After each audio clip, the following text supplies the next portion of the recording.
सांगलीतील आदित्य हॉस्पिटलची वंचित बहुजन आघाडीच्या कार्यकर्त्यांनी तोडफोड केली आहे। कामगार योजनेच्या लाभार्थ्यांकडून अतिरिक्त पैसे घेतल्याचा आरोप करत तोडफोड करण्यात आली। या प्रकरणी 15 ते 20 कार्यकर्त्यांना ताब्यात घेण्यात आले। नागपूरच्या महाल परिसरातील एका व्यापाऱ्याच्या घरातून चोरट्यांनी 25 लाखांचे दागिने लंपास केलेत। दरम्यान चोरट्यांनी सीसीटीव्ही मधील डीव्हीआर नष्ट केलेला आहे। पोलिसांकडून आरोपीचा शोध घेतला जातो। पुण्यात एका सेल्समनने सराफ पेढीत सोन्याची चोरी केली आहे। तब्बल 4,58 लाखांचा व्यापाऱ्याला गंडा घातला। या प्रकरणी पोलिसांनी सेल्समनला अटक केली। बोरिवलीतील गोराई डेपोजवळ बीएमसी कचरा संकलन वाहनाच्या वेगाने जाण्यामुळे कचरा रस्त्यावरती पडलाय। कचरा रस्त्यावरती पडल्यामुळे रस्त्यावरती धावणाऱ्या वाहनांना पुढे अपघातात वाढ झाली। त्यामुळे संतापलेल्या स्थानिकांनी वाहनाचा पाठलाग करत चालकाला पोलिसांच्या ताब्यात दिलाय। मुंबई गोवा महामार्गावर माणगाव इकडे भरधाव बसने रिक्षाला धडक दिली। या अपघातात एकाचा जागीच मृत्यू झाला तर 3 जण गंभीर जखमी झालेत। या जखमींमध्ये 2 लहान मुलींचा समावेश आहे। अमरावतीतील धक्कादायक प्रकार समोर आलाय। वडिलांनी स्वतःसाठी आणलेली दारू मुलानं पिल्यामुळे त्यांच्यात वाद झाला आणि या वादातून बापाने मुलाची हत्या केली। या प्रकरणी पोलिसांनी आरोपीला अटक केली। पावसाळ्यामध्ये आपत्तीजन्य परिस्थिती निर्माण झाल्यास काय करावं याबाबत कणकवली आपत्ती व्यवस्थापन रंगीत तालीम घेण्यात आली। गणपती साना इथल्या गडनदी पात्रात प्रात्यक्षिक करण्यात आली। रानडुकराचा पाठलाग करताना बिबट्या विहिरीमध्ये पडला। जळगावच्या अंतुर्ली या ठिकाणी लोटार शिवारामध्ये ही घटना घडली। दरम्यान नागरिकांच्या मदतीने वनविभागाच्या अधिकाऱ्यांनी बिबट्याला विहिरीतून सुखरूप बाहेर काढले। काँग्रेस पक्षाने शेतकऱ्यांच्या विविध समस्यांकडे लक्ष वेधण्यासाठी यवतमाळच्या दाभडी या ठिकाणाहून शेतकरी आत्मसन्मान पदयात्रा काढली। केंद्र सरकारने शेतकऱ्यांना दिलेली आश्वासनं पूर्ण करावीत अशी मागणी काँग्रेसने केली। सिल्लोडच्या लिहाखेडी सारोळा चौफुल या ठिकाणी सकल हिंदू समाजाच्या वतीने रास्ता रोको आंदोलन करण्यात आलं। सिल्लोडमध्ये हिंदू तरुणाला केलेल्या मारहाणीच्या निषेधार्थ हे आंदोलन करण्यात आलं। गोपीनाथ गडावर गोपीनाथ मुंडेंच्या पुण्यतिथी निमित्ताने विविध कार्यक्रमांचं आयोजन करण्यात आलं। यावेळेला पंकजा मुंडेंसह प्रीतम मुंडे उपस्थित होत्या। यावेळेला दोघी गडावरती नतमस्तक झाल्या। भाजपचे दिवंगत नेते गोपीनाथ मुंडे यांच्या स्मृतिदिनानिमित्ताने गोपीनाथ गडावरती गोपीनाथ मुंडेंच्या आठवणींना उजाळा देण्यात आलाय। गड परिसरात राजकीय कारकिर्दीच्या छायाचित्रांची मोठे बॅनर्स लावण्यात आले। संत तुकाराम महाराजांच्या 340व्या पायी पालखी सोहळ्याच्या पार्श्वभूमीवरती उपजिल्हाधिकारी डॉक्टर यशवंत मानेंनी मुख्य मंदिराच्या सभागृहात आढावा बैठक घेतली। या बैठकीमध्ये वारकऱ्यांच्या सोयी सुविधा आणि सुरक्षिततेचा आढावा घेतलाय। संत तुकाराम महाराजांचा पायी पालखी सोहळा देहू देवस्थानातून जोरदार तयारी सुरू आहे। दरम्यान वातावरणात होणाऱ्या बदलांमुळे संत तुकोबांच्या देहूतील मुख्य मंदिरात विठ्ठल रुक्मिणीला चंदन उटी लावण्यात आलेली आहे। यासोबत रसदार फळांचा नैवेद्य सुद्धा दाखवलाय। जालन्यातील जाफराबाद तालुक्यामध्ये झालेल्या मुसळधार पावसामुळे नळविहिरा इथल्या शेतकऱ्यांचं मोठ्या प्रमाणात नुकसान झालंय। शेतकऱ्यांच्या कलिंगडाच्या शेतात अक्षरशः कलिंगड पिकाचा चिखल झालाय।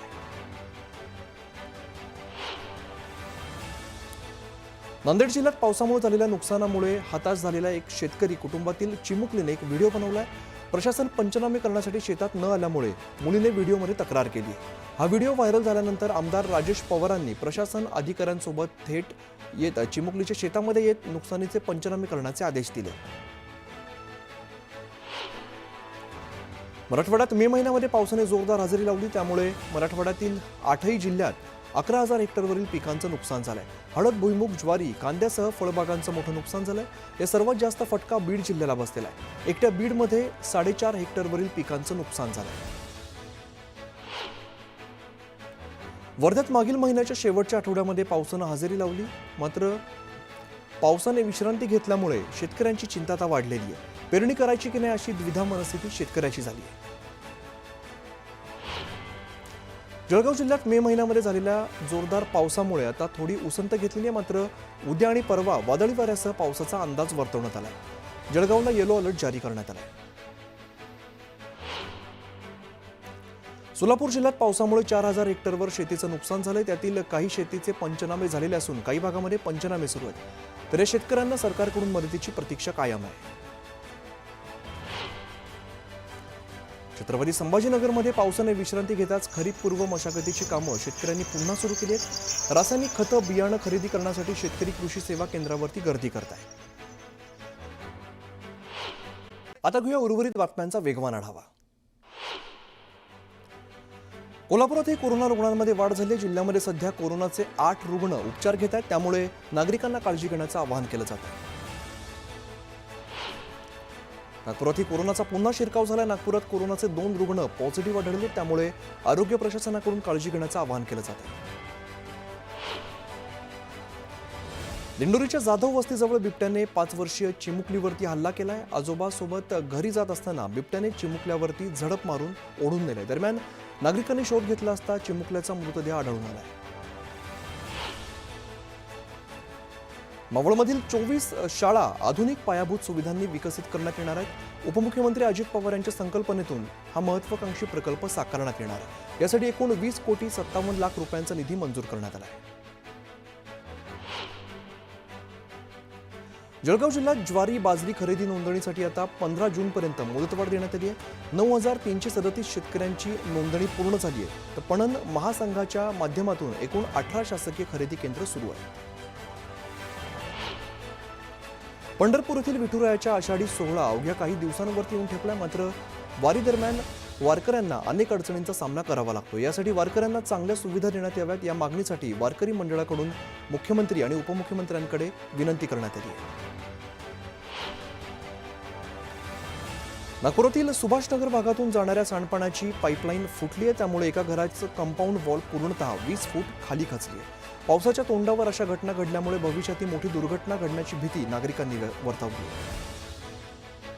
आणि प्रयत्न आहे की दरवर्षी यातनं 8 कोटी रोपं ही क्लीन रोपं तयार करून आणि आमच्या शेतकऱ्यांना द्यायची, जेणेकरून त्याच्यावर येणारी कीड, त्याकरता लागणारा फवारणीचा खर्च, त्यांनी घटणारी उत्पादकता, या सगळ्या गोष्टीतनं शेतकऱ्यांना मुक्ती मिळेल आणि मोठ्या प्रमाणात कमी उत्पादन खर्चामध्ये मोठ्या प्रमाणात उत्पादन घेऊन शाश्वत अशा प्रकारचा शेतकऱ्यांना फायदा होईल.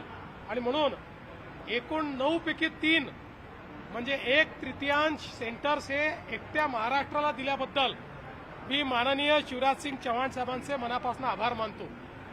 आज पुणे इंटरनॅशनल ॲग्री हॅकेथॉन ही एक अतिशय चांगली स्पर्धा या ठिकाणी आयोजित केली होती. त्याच्या बक्षीस वितरणाकरता माननीय शिवराजसिंग चव्हाणजी आणि अजितदादा आणि आम्ही सगळे या ठिकाणी आलो होतो.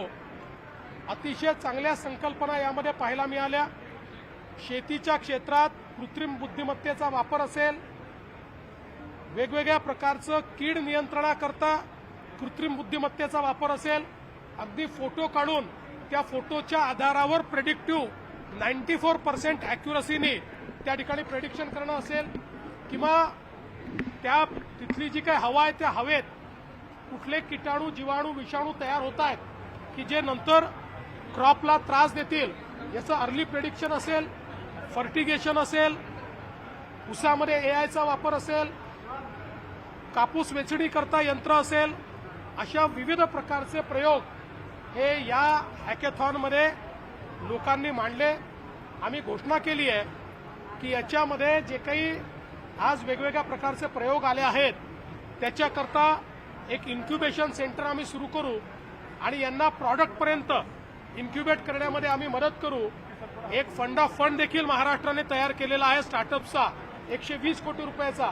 त्याचाही फायदा आम्ही याला देऊ, जेणेकरून शेतकऱ्याला जे वातावरणातल्या बदलाने शेतीवर होणारे परिणाम आहेत त्या परिणामातून मुक्ती मिळेल आणि त्याचसोबत मेकनायझेशनच्या माध्यमातून मोठ्या प्रमाणात उत्पादन खर्च कमी करता येईल. आज शेतमजुरांची जी कमतरता आहे त्यातनं त्यांना मार्ग काढता येईल आणि म्हणून अशा प्रकारच्या यशस्वी प्रयोगांना माननीय कृषी मंत्री महोदय शिवराजसिंग चव्हाणजी यांच्या हस्ते आज पुरस्कार देण्यात आलेला आहे.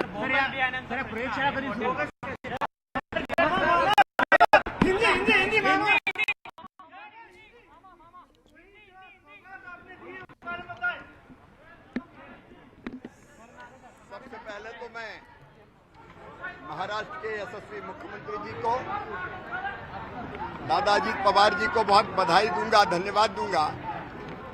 इस इंटरनेशनल एग्रीकल्चर हैकाथॉन के लिए महाराष्ट्र देवेंद्र जी के नेतृत्व में